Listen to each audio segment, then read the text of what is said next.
اعوذ باللہ من الشیطان الرجیم بسم اللہ الرحمن الرحیم یا ایھا الذین آمنوا توبوا الی اللہ توبۃ نصوحا۔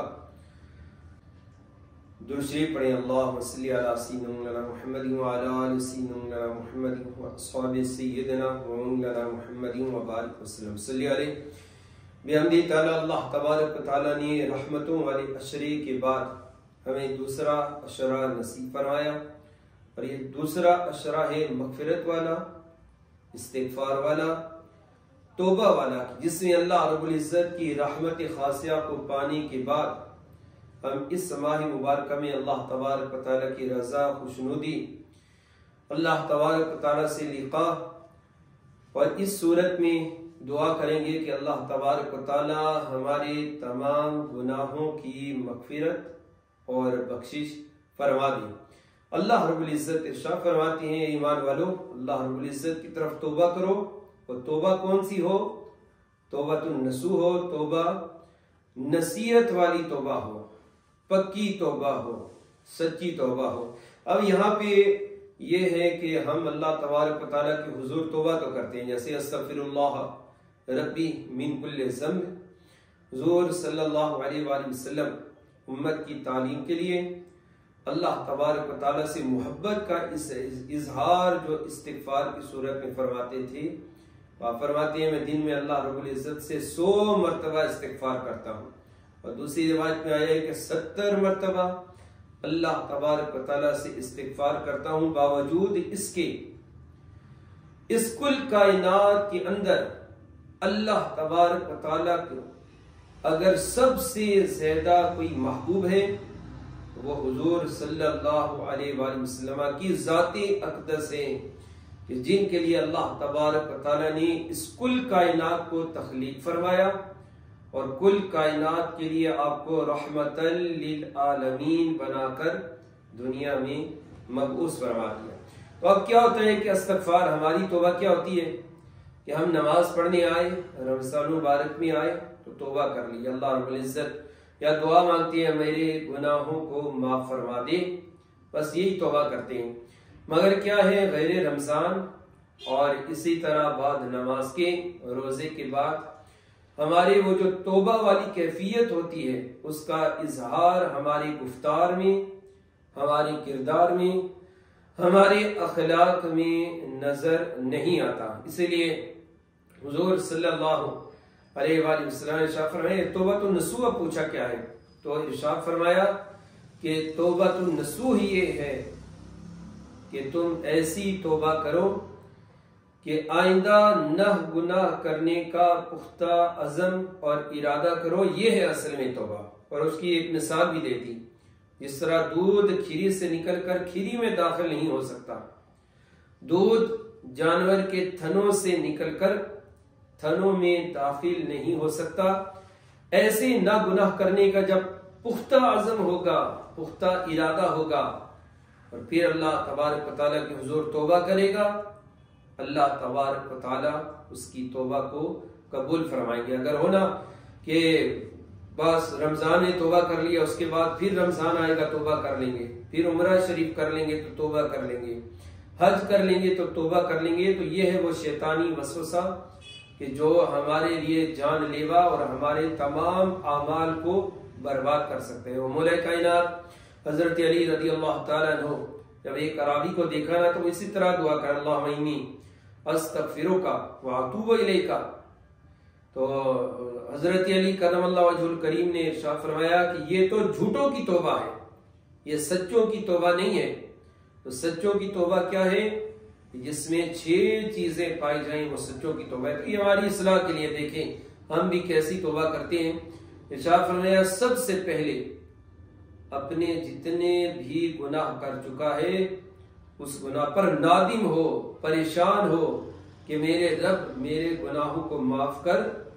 بشری تقاضے کے مطابق گناہ ہو گئے، اس پہ میں شرمندہ ہوں، تو اللہ تبارک و تعالیٰ کے حضور نادم ہو۔ تو جیسے ہے کہ اگر ہو سکے تو آنسو بھی بہا دیں،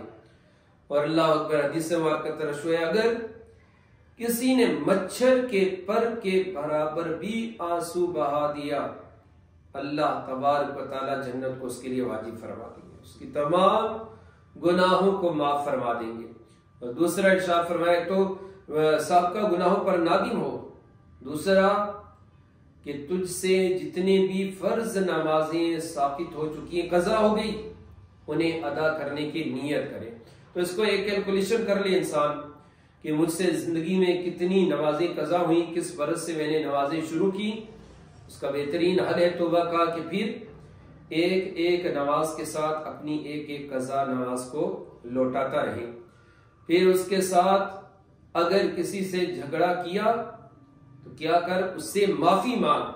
پھر اللہ تبارک و تعالیٰ تیری توبہ کو قبول فرمایا ہوتا ہے۔ زندگی کے اندر رشتہ داروں کے ساتھ، دوستوں کے ساتھ، احباب کے ساتھ انسان جانتا ہے کہ میں نے زیادتی کر دی، تو بڑائی اس میں نہیں ہے کہ تکبر متکبر بن کے بیٹھا رہے، بلکہ بڑائی یہ ہے کہ اس کے پاس جا کر اس سے معافی اپنی طلب کر لے۔ کسی کی غیبت کی ہے، چغلی کی ہے تو اس صورت ہے۔ اسی طرح پھر ارشاد فرمایا اگر کسی کا مال غصب کیا ہے تو یہ نہیں کہ اب توبہ کر لے، بلکہ اس کا مال اس تک واپس کرے۔ چوری کی ہے، مال واپس کرے۔ مال کسی کا غصب کیا ہے، مال واپس کرے۔ کسی کا حق کسی مد میں بھی اس نے اگر اس کے اوپر قابض ہے، جب تک وہ مال مستحق تک پہنچائے گا نہیں، تب تک اللہ تبارک و تعالیٰ توبہ کو قبول نہیں فرمائے گا۔ تو یہ دیکھ لیں کروڑوں روپیہ ہڑپ کر جاتے ہیں غریبوں کا، حج کے نام پہ پیسہ ہڑپ کر جاتے ہیں، اور دیگر یتیموں کا مال ہڑپ کر لیا، تو طرح طرح سے مال کھا جاتی ہیں اور پھر توبہ کرتی ہیں۔ تو اس طرح اللہ تبارک و تعالیٰ توبہ کو قبول نہیں فرماتے۔ تو اسی طرح پھر آئندہ نہ گناہ کرنے کا پختہ عزم اور ارادہ کر کہ اب الہ العالمین مجھ سے جو گناہ ہو چکے، اب میں تیرے حضور توبہ کرتا ہوں، جھوٹ نہیں بولوں گا، رشوت نہیں لوں گا، اے اللہ تبارک و تعالیٰ حرام مال نہیں کماؤں گا، حرام افعال اعمال کی طرف نہیں جاؤں گا، اللہ رب العزت تیرا مطیع اور فرما بردار بندہ بن کر رہوں گا۔ جس طرح تو نے گناہوں سے اپنے نفس کو فربا کیا، اب کیا کر دے، اب اطاعت الہی میں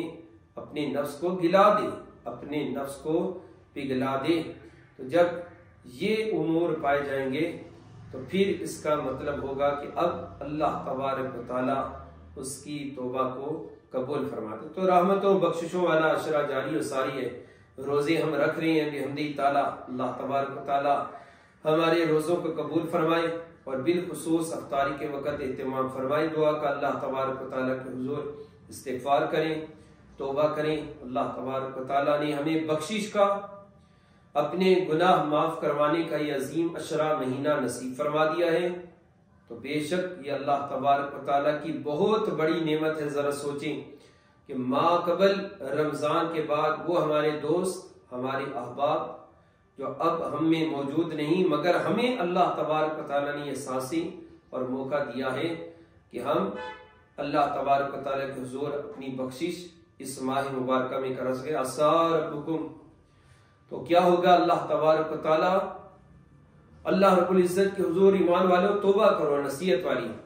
عسیٰ ربکم ان یکفر عنکم سیئاتکم ویدخلکم جنات تجری من تحتہا الانہار، تو کیا ہوگا توبہ کرو گے، وہ رب کائنات اپنے شان رحیمی کریمی کے مطابق تمہارے تمام گناہوں کو معاف فرما دے گا اور ایسی جنت میں تمہیں داخل فرمائے گا کہ جس کے نیچے نہریں جاری ہیں۔ اللہ تبارک و تعالی ہم سب کے صغیرہ کبیرہ گناہوں کو معاف فرمائے اور یہ جو توبہ کی شرائط ہے اس پر عمل کرنے کی توفیق نصیب فرمائے۔ وما علیہ الا البلاغ۔